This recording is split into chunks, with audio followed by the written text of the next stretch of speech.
Hello everyone and welcome back to another video from Wake&Tech. In this video, I'm going to show you how to log into your account on OurTime. To find out how, make sure you watch this video all the way until the end. And before we begin, just hit that like and subscribe button real quick and let's get started. First of all, you will need to open up your web browser, so go ahead and open it up. And then in the address bar, type in OurTime.com and press enter. You will now be taken into the official website of OurTime. Now in order to sign in, just click on the sign in button at the top right corner. Now just enter your email address followed by your password and click on the sign in button and you will be signed in to your account.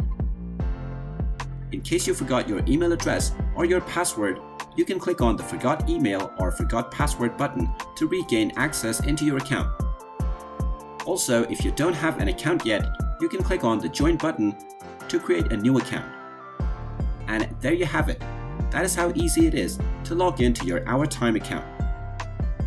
If you find this video helpful, make sure you hit that like button and subscribe to our channel if you haven't done so already.